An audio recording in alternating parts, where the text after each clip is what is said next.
Una fría mañana de agosto de 1893, el médico Juan Bautista Justo lee un aviso que llama su atención. Esa misma noche, acude a un café del centro de la ciudad de Buenos Aires. Se presenta ante los trabajadores allí reunidos. 8 meses más tarde, nace el periódico La Vanguardia. Es el primer paso para reunir a todos los socialistas del país en un partido político.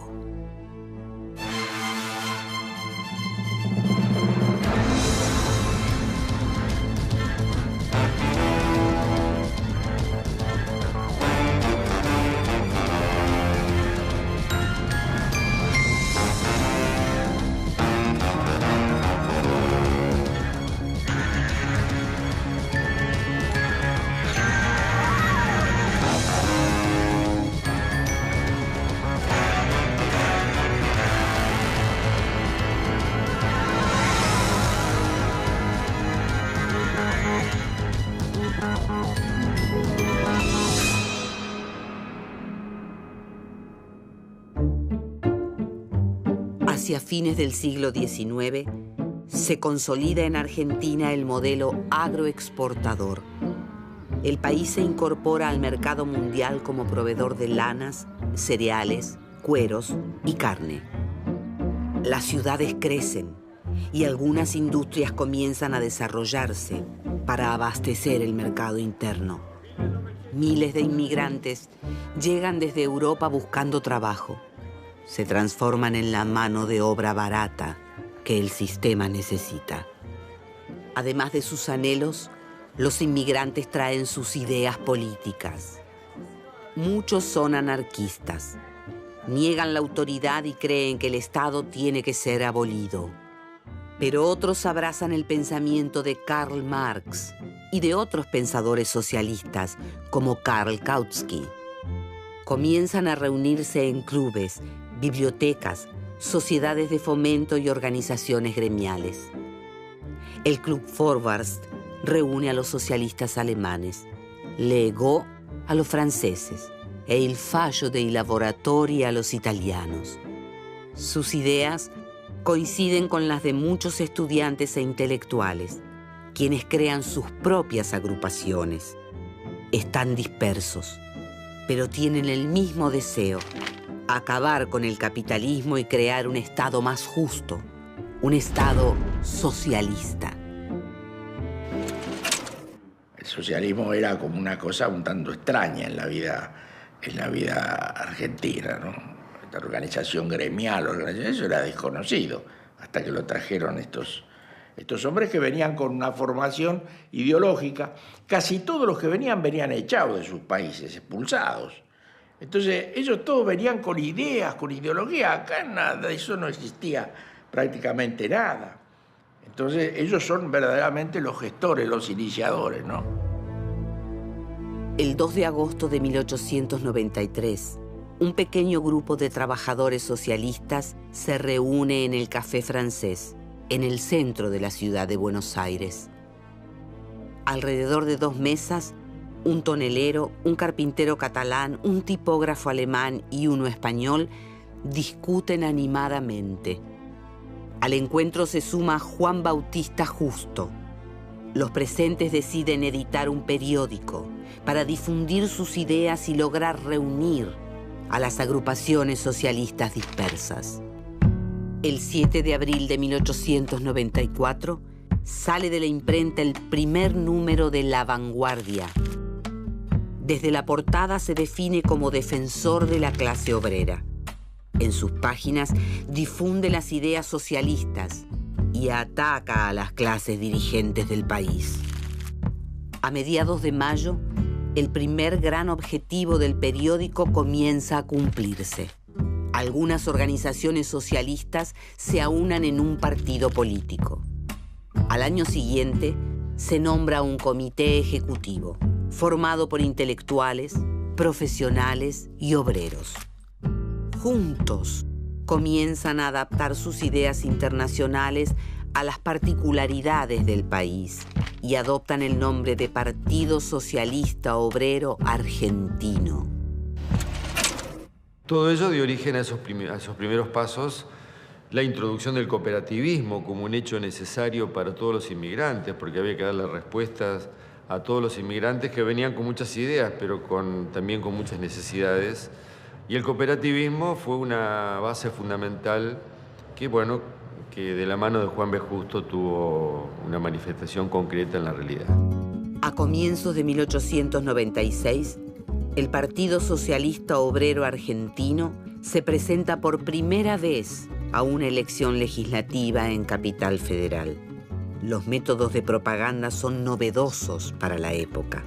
Discursos y mitines callejeros con duras críticas al capitalismo y al gobierno conservador. La lista tiene la particularidad de incluir la profesión de sus candidatos. Juan Bautista Justo, médico. Juan Schaeffer, zapatero. Adrián Patroni, pintor. Germana B. Lallemand, ingeniero. Y Gabriel Abad, foguista.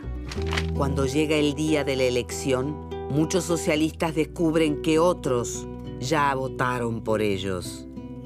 Algunos son intimidados por las autoridades, puesto que el voto no es secreto ni obligatorio. Mediante estas y otras maniobras fraudulentas, los conservadores del Partido Autonomista Nacional logran monopolizar el poder desde 1880. Tras los comicios, al partido oficialista se le asignan 6.965 votos, mientras que al de los socialistas solamente se le reconocen 183 sufragios. Porque aquí hay que aclarar que el Partido Socialista en la Argentina siempre propició la participación en las elecciones y es lo que explica esta lucha por la nacionalización de sus integrantes. El 28 y 29 de junio de 1896 son los días fundacionales del Partido Socialista Obrero Argentino. Todos los centros y sindicatos socialistas del país se aglutinan en un congreso constituyente. Allí aprueban una declaración de principios redactada por Juan B. Justo, un estatuto y un programa mínimo de gobierno. En la declaración de principios se fija un objetivo central. La clase trabajadora debe tomar el control del Estado para terminar con el capitalismo.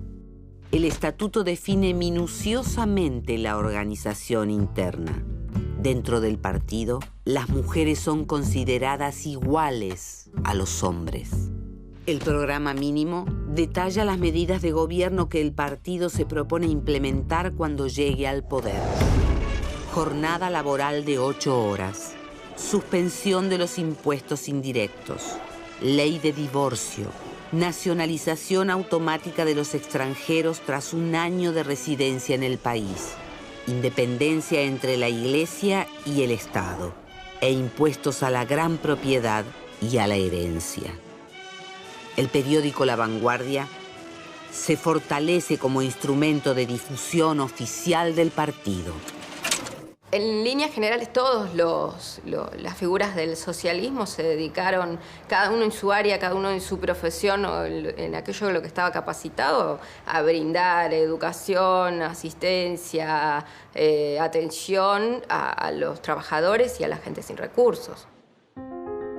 A comienzos del siglo XX se adopta el nombre de Partido Socialista.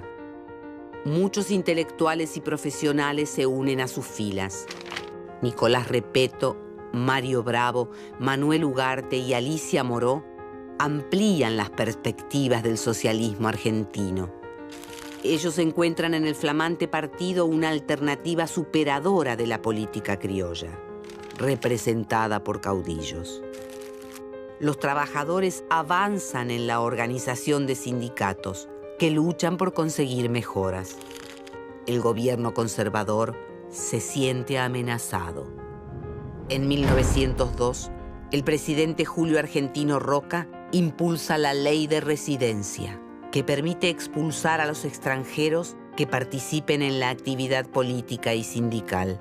Pero a pesar del fraude y de las medidas adversas, el Partido Socialista consigue sus primeros triunfos. Cuando se acercan las elecciones legislativas de 1904, un socialista realiza una campaña intensa y original en el barrio de La Boca. Recorre uno por uno los conventillos, dando discursos en español y en italiano. Se trata de Alfredo Palacios, un abogado que atiende gratis a los pobres. El 13 de marzo de 1904, Alfredo Palacios se convierte en el primer diputado socialista elegido en el país y en toda América. Desde su banca comienza a luchar por medidas que mejoren la vida de los trabajadores, las mujeres, los niños y los ancianos. Bueno, la llegada de Palacio al partido lo revoluciona. ¿Por qué?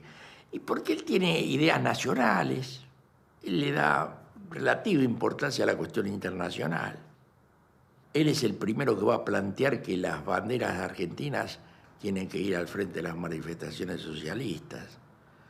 Y va a realizar la obra más formidable en defensa de los trabajadores que haya memoria en la Argentina.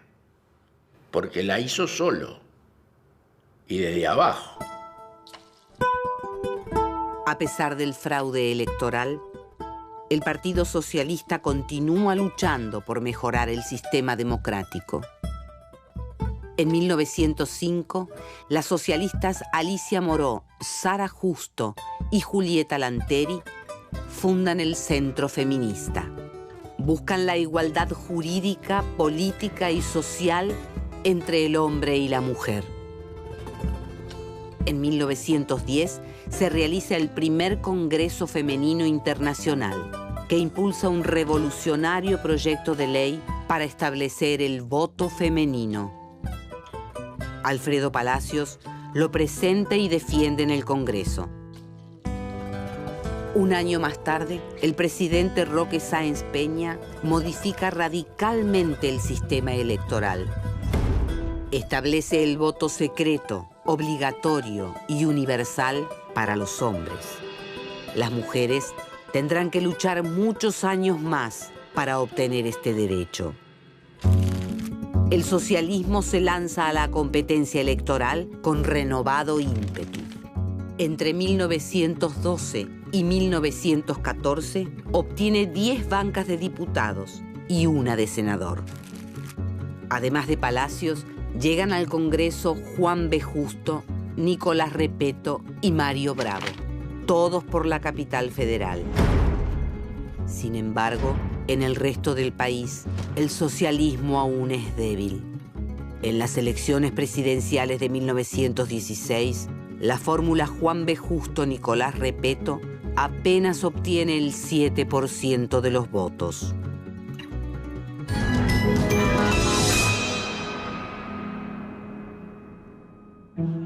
El 12 de octubre de 1916, el radical Hipólito Yrigoyen asume como presidente de los argentinos. Los socialistas lo ven como un simple caudillo sin un plan de gobierno. Juan B. Justo y la dirigencia del partido atribuyen el fracaso electoral a la política criolla, predominante en las provincias. Aunque parezca una paradoja, comienzan a apoyar el avance del capitalismo, que hará madurar a los obreros de todo el país, equiparándolos a los de la civilizada capital federal. Solo entonces caerá la atrasada política criolla. Pero dentro del partido, un grupo decididamente marxista se opone a la dirigencia. Temen que con la participación electoral, los trabajadores olviden que el objetivo de la lucha es acabar con el capitalismo mediante una revolución. El 28 de julio de 1914 estalla la Primera Guerra Mundial. El conflicto bélico profundiza las diferencias entre los socialistas. Mientras la dirigencia expresa su simpatía por Francia y Gran Bretaña, los marxistas consideran que es una guerra entre imperialismos y defienden la imparcialidad.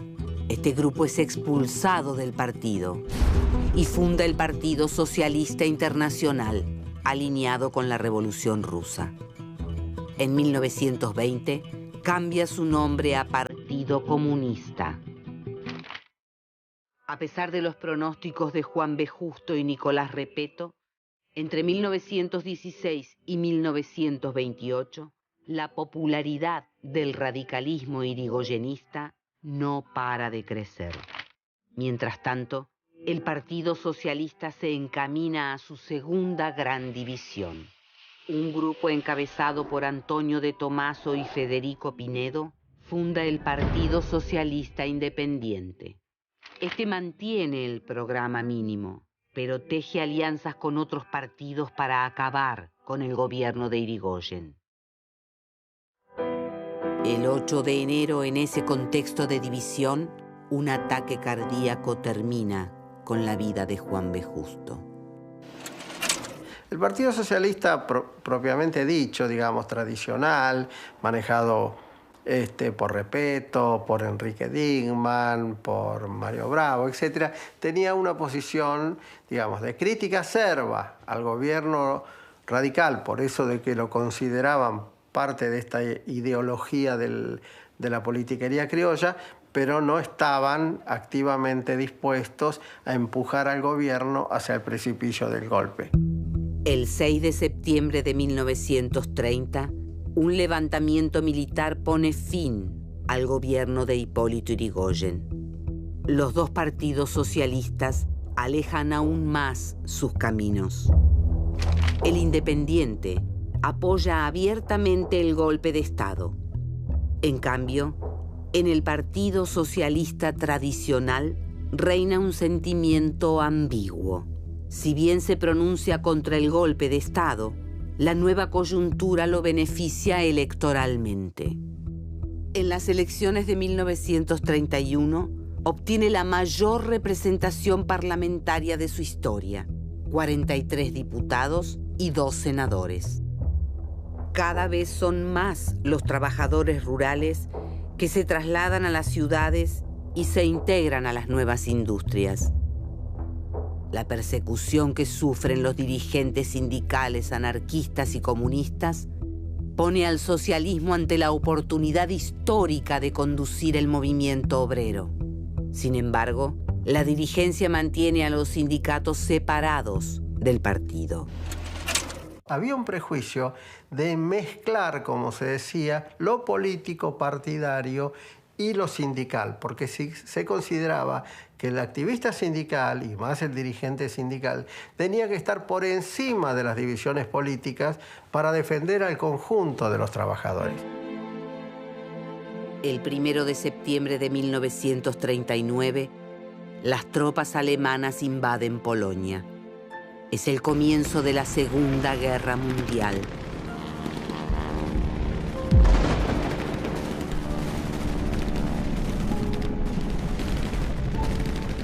El debate ideológico recorre el mundo y obliga a los partidos políticos a tomar posiciones por uno u otro bando. Aquellos que permanecen neutrales son acusados de nazifascistas. Así denominan muchos socialistas al presidente conservador Ramón Castillo, al golpe militar que lo derroca en 1943 y al secretario de Trabajo y Previsión del nuevo gobierno, el coronel Juan Domingo Perón. Mientras la mayoría de los trabajadores se identifica con el novedoso discurso y las medidas del secretario, el Partido Socialista cierra filas con sus antiguos adversarios, los radicales, los comunistas y los conservadores. El 4 de junio de 1946, Perón asume la presidencia. Muchos militantes y dirigentes socialistas se suman al nuevo movimiento político y colaboran con el presidente. Los que más se destacan son Juan Atilio Bramuglia y Ángel Borlenghi.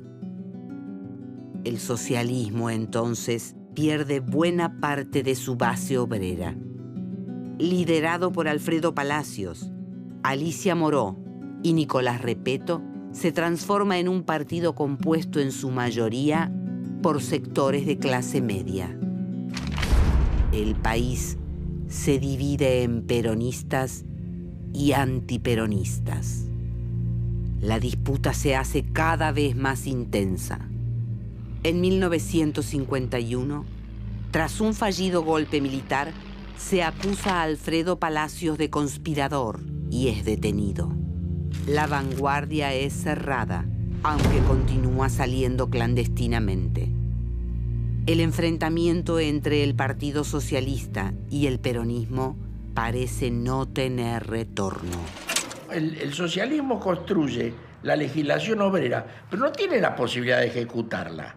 Cuando viene el peronismo, comienza la aplicación de la legislación obrera,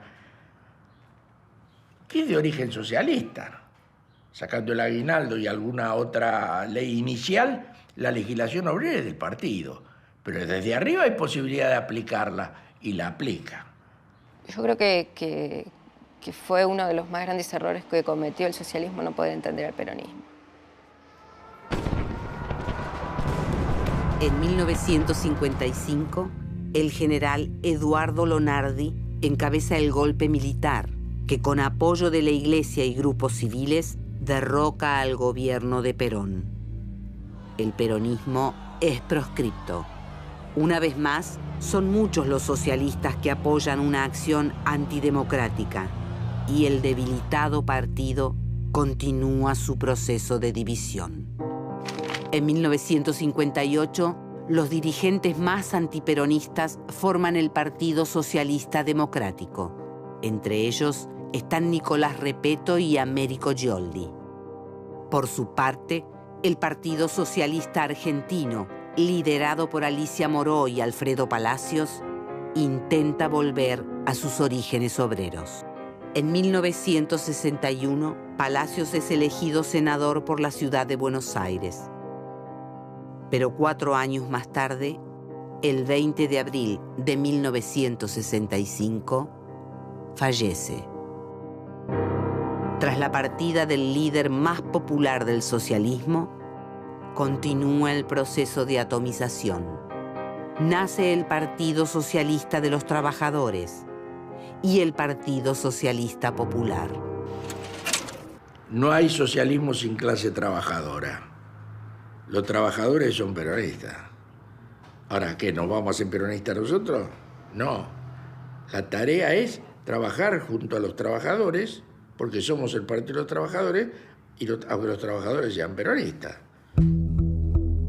En 1973, Perón vuelve al país después de 18 años y se consagra presidente por tercera vez. Pero antes de cumplir 1 año de mandato, el viejo líder fallece.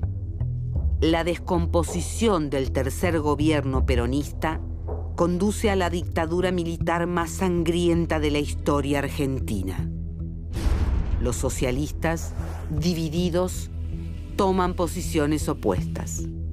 Los grupos más cercanos a las experiencias revolucionarias, como el Partido Socialista de los Trabajadores y la vanguardia comunista, sufren la desaparición y tortura de muchos de sus miembros.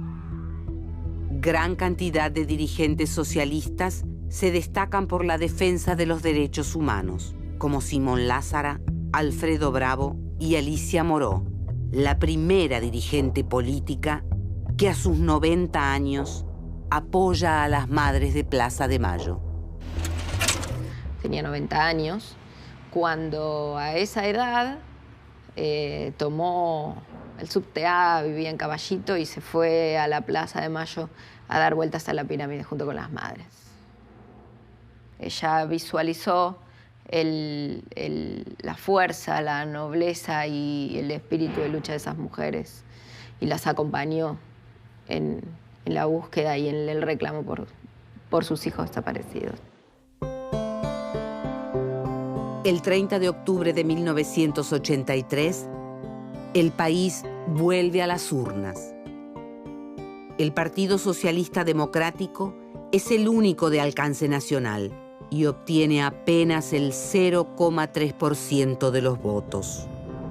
A partir de entonces, se inician esporádicas alianzas y reunificaciones parciales entre los diferentes fragmentos en los que se había dividido el partido original.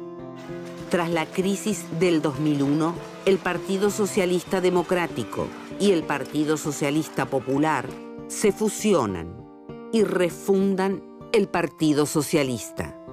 Comienza una nueva etapa para uno de los partidos políticos más antiguos del país. El 2 de septiembre del 2007, el pueblo de Santa Fe convierte a Hermes Wiener en el primer gobernador del Partido Socialista de Argentina.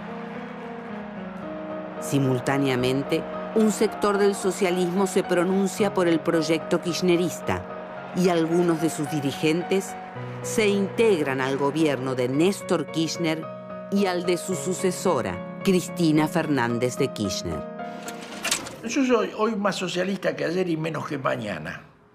Creo que la humanidad no tiene destino fuera del socialismo. O sea, hay que aceptar lo que fuimos y lo que somos, con sus partes oscuras y una historia de luchas y reivindicaciones que marcaron el rumbo de este país. En la marcha de los acontecimientos y en la marcha de mi vida y en haber sido siempre flexible ante la idea que uno no compartía, para escucharla y para valorarla, me siento más socialista que nunca. Porque creo que realmente en el socialismo están las bases fundamentales de la construcción de una sociedad mejor. El socialismo llegó a la Argentina desde Europa a fines del siglo XIX.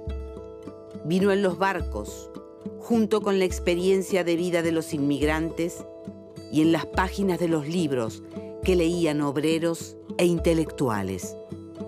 A través del periódico La Vanguardia, Juan Bautista Justo consiguió reunir a todos los socialistas en un partido único.